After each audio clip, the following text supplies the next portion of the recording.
एक समय भगवान श्रावस्ती में अनाथ पिंडक के जेतवनाराम में विहार कर रहे थे। तब मल्लिका देवी जहां भगवान थे वहां गई। पास जाकर भगवान को अभिवादन कर एक ओर बैठ गई। एक ओर बैठी हुई मल्लिका देवी ने भगवान से कहा, भंते, इसका क्या कारण है, क्या हेतु है कि कोई कोई स्त्री दुर्वर्ण होती है, कुरूप होती है, बदशक्ल होती है, दरिद्र होती है, उसकी अपनी कही जा सकने लायक वस्तुएं उसके पास नहीं होती, अल्पभोग्य सामग्री वाली होती है, सगे संबंधी भी अधिक नहीं होते।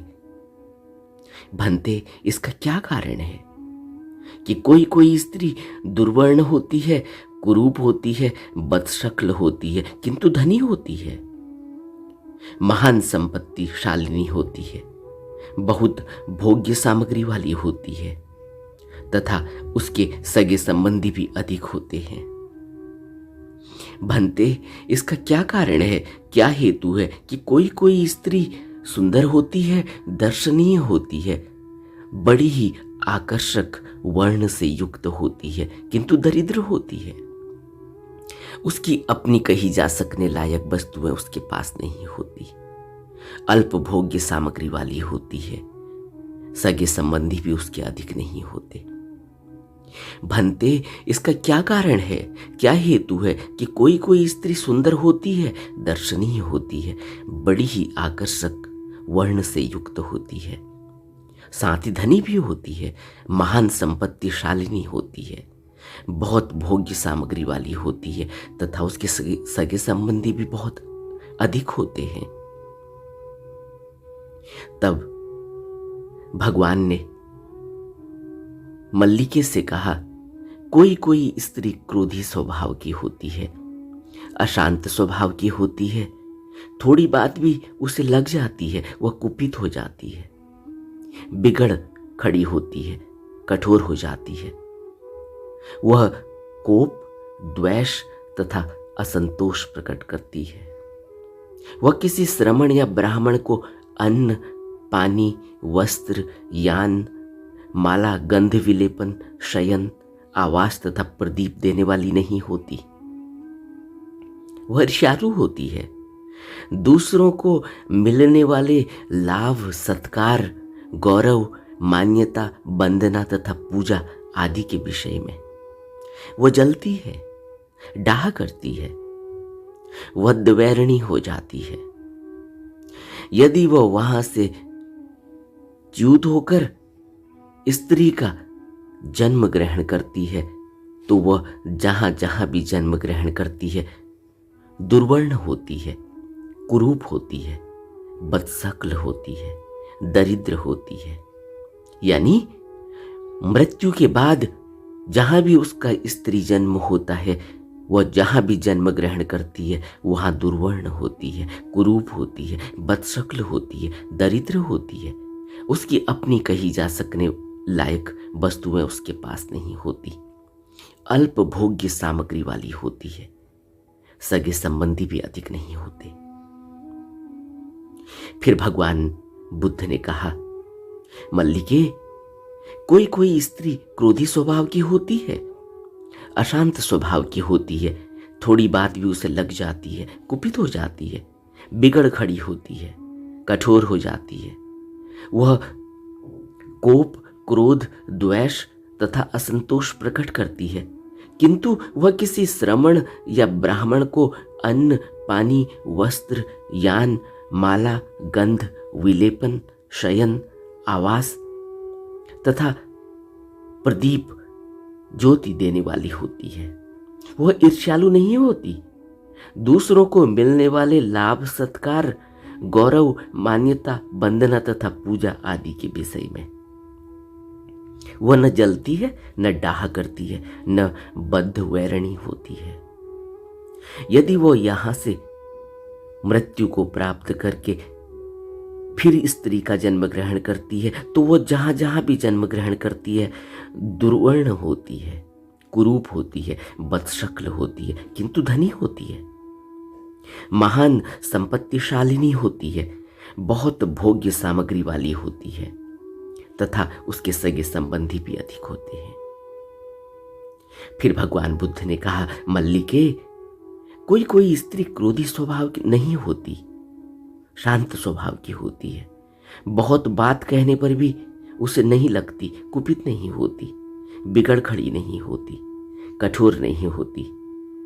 वह कोप, द्वेष तथा असंतोष प्रकट नहीं करती, किंतु वह किसी श्रवण या ब्राह्मण को अन्न, पान, वस्त्र, यान, माला, गंध, विलेपन, शयन, आवास तथा प्रदीप देने वाली नहीं होती। वह ईर्ष्यालु होती है। दूसरों को मिलने वाले लाभ, सत्कार, गौरव, मान्यता, वंदना तथा पूजा आदि के विषय में वह जलती है, डाह करती है, बद्ध वैरिणी होती है।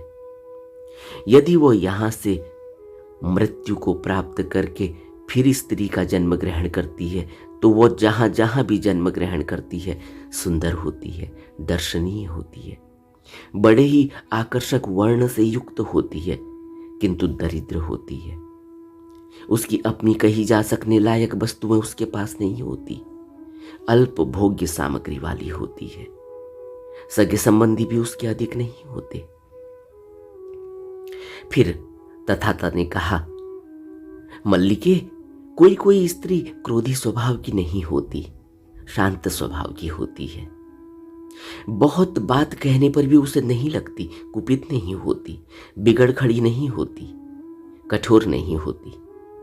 वह कोप, द्वेष तथा असंतोष प्रकट नहीं करती।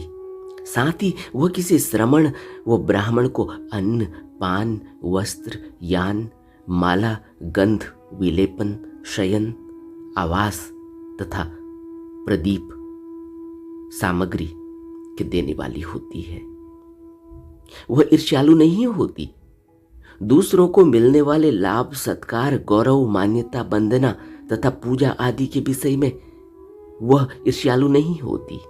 वह न जलती है, न डाह करती, न बद्धवैरिणी होती है। यदि वो यहां से मृत्यु को प्राप्त करके फिर स्त्री का जन्म ग्रहण करती है तो वह जहां जहां भी जन्म ग्रहण करती है सुंदर होती है, दर्शनीय होती है, बड़े ही आकर्षक वर्ण से युक्त होती है। साथ ही वह धनी होती है, महान संपत्तिशालिनी होती है, वह भोग्य सामग्री वाली होती है तथा उसके सगे संबंधी भी अधिक होते हैं। फिर बुद्ध ने कहा उस स्त्री को कि मल्लिके, इसका यही कारण है, यही हेतु है कि कोई कोई स्त्री दुर्वर्ण होती है, कुरूप होती है, बदशक्ल होती है, दरिद्र होती है।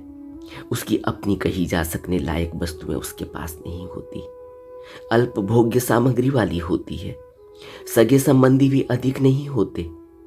मल्लिके, इसका यही कारण है, यही हेतु है कि कोई कोई स्त्री दुर्वर्ण होती है, कुरूप होती है, बदशक्ल होती है, किंतु धनी होती है, महान संपत्तिशालिनी होती है, बहुत भोग्य सामग्री वाली होती है तथा उसके सगे संबंधी भी अधिक होते हैं।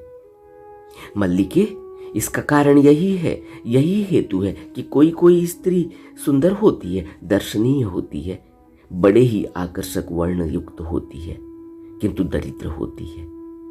उसकी अपनी कही जा सकने लायक वस्तुएं उसके पास नहीं होती, अल्प भोग्य सामग्री वाली होती है, सगे संबंधी भी अधिक नहीं होते। मल्लिके, इसका यही कारण है, यही हेतु है कि कोई कोई स्त्री सुंदर होती है, दर्शनीय होती है, बड़े ही आकर्षक वर्ण से युक्त होती है, साथ ही धनी भी होती है, महान संपत्तिशालिनी होती है, बहुत भोग्य सामग्री वाली होती है, उसके सगे संबंधी भी अधिक होते हैं। भगवान के ऐसा कहने पर मल्लिका देवी ने भगवान से कहा, भंते, क्योंकि मैं पूर्व जन्म में क्रोधी स्वभाव की थी, अशांत स्वभाव की थी, थोड़ी बात भी मुझे लग जाती थी, मैं कुपित हो जाती थी, बिगड़ खड़ी होती थी, कठोर हो जाती थी, मैं कोप, द्वेष तथा असंतोष प्रकट करती थी। इसलिए मैं अब दुर्वर्ण हूं, कुरूप हूं, बदशक्ल हूं, भंते, क्योंकि मैंने पूर्व जन्म में श्रवण तथा ब्राह्मणों को अन्न, पान, वस्त्र, यान, माला, गंध, विलेपन, शयन, निवास स्थान या सामग्री नहीं दी, इसलिए सामग्री दी थी, इसलिए मैं अब धनी हूं, महान संपत्तिशालिनी हूं, बहुत भोग्य सामग्री वाली हूं। भंते, क्योंकि मैं ईर्ष्यालु नहीं थी, दूसरों को मिलने वाले लाभ, सत्कार, गौरव, मान्यता, वंदना तथा पूजा आदि के विषय में मैं जलती नहीं थी, मैं डाह नहीं करती थी, मैं बद्ध वैरिणी नहीं थी। इसीलिए अब मेरे बहुत सगे संबंधी हैं। भंते, इस राजकुल में क्षत्रिय कन्याएं भी हैं, ब्राह्मण कन्याएं भी हैं, गृहपति कन्याएं भी हैं, वैश्य कन्याएं भी हैं। मैं उन पर ऐश्वर्य अधिपत्य करती हूं। भंते, मैं अब आज के बाद क्रोध रहित होकर रहूंगी, शांत होकर रहूंगी। बहुत बात कही जाने पर भी मुझे न लगेगी, मैं कुपित नहीं होऊंगी, बिगड़ नहीं खड़ी होऊंगी, न कठोर होऊंगी। मैं कोप, द्वेष तथा असंतोष प्रकट नहीं करूंगी। मैं श्रमण ब्राह्मण को अन्नपान, वस्त्र, यान, माला, गंध, विलेपन, शैया, निवास स्थान तथा सामग्री दूंगी। मैं ईर्ष्यालु नहीं होऊंगी, दूसरों को मिलने वाले लाभ, सत्कार, गौरव, मान्यता, वंदना तथा पूजा आदि के विषय में न जलूंगी, न डाह करूंगी और न बद्ध वैरिणी बनूंगी। भंते, बहुत सुंदर। आज से प्राण रहने तक आप मुझे अपनी शरणागत उपासिका माने। भंते, आज से प्राण रहने तक आप मुझे अपनी शरणागत उपासिका माने। हमें बुद्ध भगवान और मल्लिका देवी के इन शब्दों से अपने जीवन को अच्छा बनाने की प्रेरणा लेनी चाहिए। नमो बुद्धाय।